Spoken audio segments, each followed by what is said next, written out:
Here's how the battle lines have changed in the recent couple of days. Take a look at this orange section here. Now, Kiev's onslaught has pushed anti-government fighters back after they'd been defending Slavyansk and Kramatorsk for months. But the brunt of the offensive has fallen on civilians and infrastructure. Here you can see the remains of a church destroyed during an air raid of Kramatorsk. The city has been under siege and targeted by shelling for almost 2 months.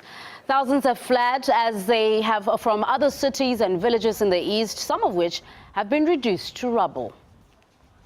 Сегодня Украина может радоваться и гордиться своими летчиками, своими, как говорится, воспитанными людьми, которые занимаются вот такими делами. Вот сейчас у нас все дома разбиты, деточки валялись, люди валяются, взрослые, матеря. Вот.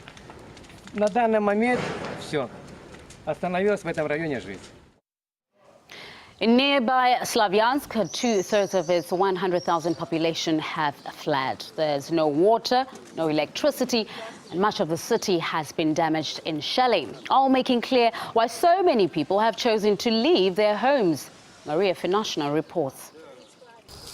They have packed only the basics, mostly warm clothes to keep the children warm. They were forced to leave their hometown of Kramatorsk in a rush. Women, children, men, entire families. It wasn't an easy decision.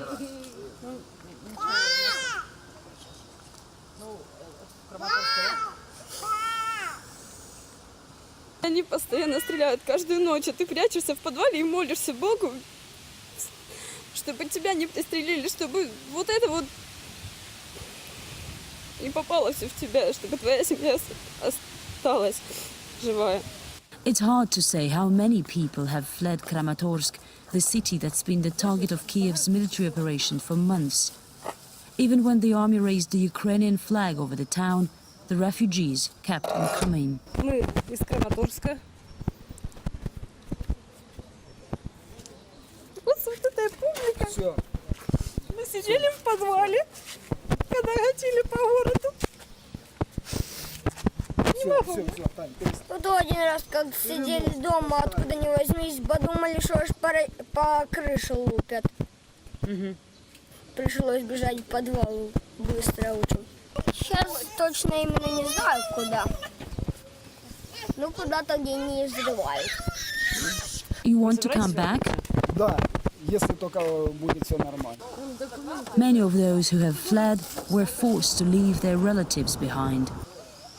Larissa's husband is still in Kramatorsk. Говорю, все будет хорошо.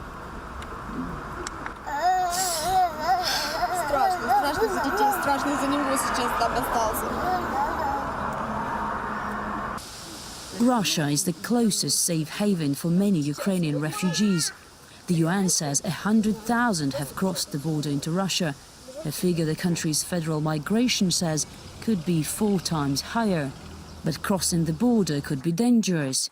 Fighting for numerous checkpoints is fierce, and there are reports of civilians being caught in the crossfire, or even targeted themselves. Here, a car drives up to a border post, but is forced to turn around by heavy fire. The family we spoke to had to change their plans after seeing just how hard it was even to get close to the checkpoint.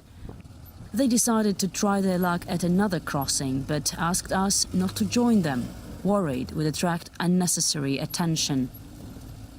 We continue the journey alone.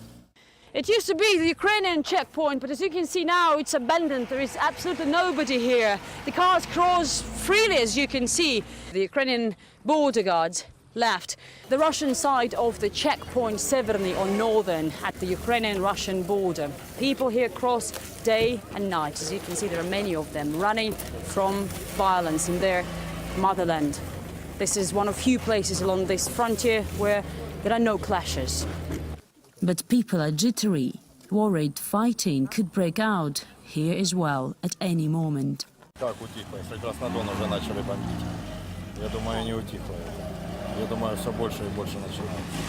The border and the safety beyond it is now just steps away. But just when, or even if, these people will be able to go home is far from clear. Maria Finoshina, RT in eastern Ukraine.